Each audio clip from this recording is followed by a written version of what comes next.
শেখ হাসিনা সরকার দেশ ছেড়ে পালানোর পর তার অনেক ধরনের কুকীর্তি আমাদের সামনে ভেসে আসছে।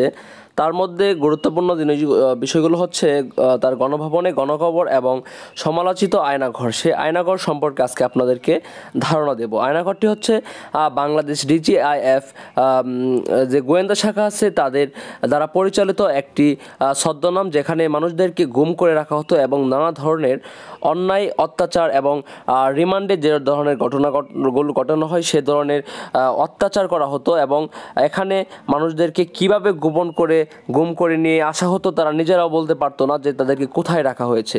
তো আয়নাঘরটি হচ্ছে এরকম একটি জায়গা যা বাংলাদেশের শেখ হাসিনার আস্থাভাজন ডিজিএফআই গোয়েন্দা শাখার কিছু আস্থাভাজন কর্মকর্তারা এই ধরনের আয়নাঘর পরিচালনা করত।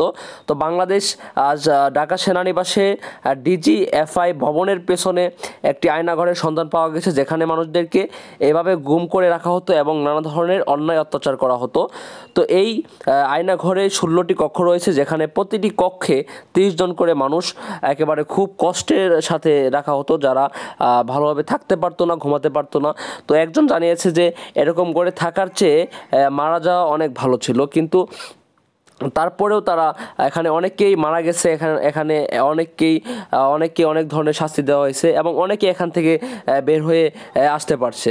তো শেখ হাসিনার এরকম একটি গোয়েন্দা শাখা ডিজিএফআই, যার সদস্যরা এই ধরনের কার্যক্রম পরিচালনা করতো। তো বাংলাদেশ সেনাবাহিনীর একজন সেনা সদস্য জানিয়েছে এই আয়নাঘরের পূর্ব নাম ছিল জয়েন্ট ইন্টেলিজেন্স সেল, যেখানে মানুষদেরকে গুম করে রাখা হতো এবং তাদের সন্ধান কেউ জানতো না, একমাত্র এই গোয়েন্দা শাখার সদস্যরা ছাড়া।